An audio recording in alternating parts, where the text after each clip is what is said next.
بسم اللہ الرحمن الرحیم۔ آج ہم ریسٹ آف جیونائل کو ڈسکس کریں گے۔ سیکشن 5 جیونائل جسٹس سسٹم ایکٹ 2018 جو ہے وہ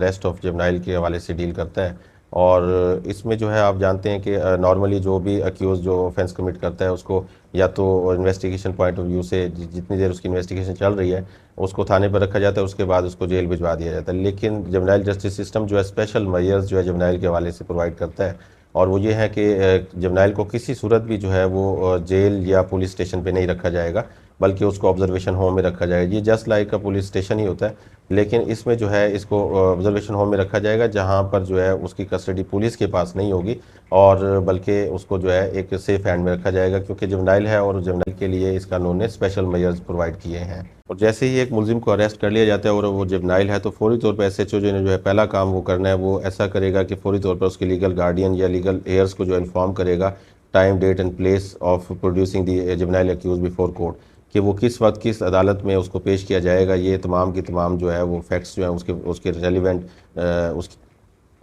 اس کے لیگل ہیئرز وغیرہ ان کو وہ بتا دے گا، اور اس کے ساتھ ساتھ وہ فوری طور پر جو ہے پروبیشن آفیسر کو بھی انگیج کر لے گا، اور پروبیشن آفیسر جو ہے اس کی ڈیوٹی ہے کہ وہ انکوائری کرے کہ اباؤٹ دی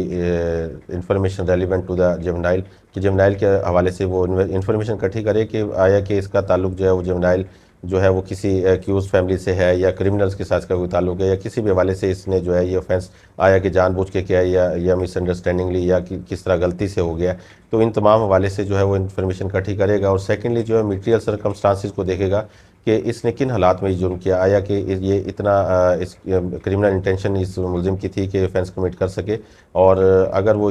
سمجھتا ہے کہ اس حوالے سے جو ہے کوئی ریلیونٹ ریکارڈ جو ہے وہ اویلیبل ہے یا ریلیونٹ انفارمیشن جو ہے وہ ریکارڈ کا حصہ بنائے گا اور ڈیٹیل انکوائری کرے گا، تاکہ جو ہے at the time of trial جو ہے وہ کورٹ اس کو کنسیڈر کر سکے۔ سیکشن 5 جو ہے ایک ایکسیپشن بھی پرووائڈ کرتا ہے کہ جیونائل کو کسی بھی صورت میں جو ہے وہ جیل اور تھانے میں نہیں رکھا جا سکتا، اور کسی بھی طرح سے جو ہے پریونٹیو ڈیٹینشن میں نہیں رکھا جا سکتا، یعنی کہ اگر جرم کمٹ نہیں ہوا، عام حالات میں اگر اپریہینشن آف آفینس بھی ہو تو عدالت جو ہے شورٹی فار کیپنگ پیس جو ہے وہ طلب کر سکتی ہے، لیکن ان کیسز میں جو ہے جیونائل کو جو ڈیل کرتے ہیں کسی بھی صورت میں جو ہے بیفور کمیشن آف آفینس جو ہے کسی صورت بھی اس کو جو عدالت جو ہے نظر بند نہیں کرے گی، یا کسی طرح سے بھی اس کے خلاف پریونٹیو میئرز جو ہیں وہ نہیں اٹھائے جا سکتے۔ اور جیسے ہی انویسٹیگیشن کمپلیٹ ہوتی ہے، ایس ایچ او جو ہے 173 کی رپورٹ جو ہے وہ پریپیئر کرے گا اور اس کو سبمٹ کرائے گا بیفور کنسرن کورٹ، اور اس رپورٹ کے ساتھ جو ہے وہ بڑا ضروری ہے کہ عام حالات میں جو رپورٹ سبمٹ ہوتی ہے اس میں ریلیونٹ ریکارڈ جیسے کہ ریکوریز ہیں یا اس کے جو بھی انویسٹیگیشن کی گئی ہے وہ ساتھ لگتی ہے، لیکن اس میں ایک ڈاکومنٹ جو ہے وہ اضافی ہوتا ہے، وہ یہ ہوتا ہے کہ ایس ایچ او نے جو ہے وہ کیا اقدامات اٹھائے ہیں کہ معاملے کو جو ہے جیونائل جسٹس کمیٹی جو ہے اس کی طرف ریفر کرنے کے لیے کیا اقدامات اٹھائے، اور اس معاملے کو آرڈینری ٹرائل کے علاوہ ڈائیورژن کے ذریعے جو ہے اس کو ڈیسائیڈ کرنے کے لیے اور اس کو سارٹ آؤٹ کرنے کے لیے کیا اقدامات اٹھائے۔ یہ ریلیونٹ ریکارڈ جو ہے یہ بھی ایک 173 کی رپورٹ کا حصہ ہوگا، اور یہ تمام چیزیں جو ہے at the time of trial اور at the time of decision of by the concern court اس کو دیکھے گی اور ملاحظہ کرے گی، اس کے بعد ہی اس پہ کوئی اپنا فیصلہ سنا سکے گی، اور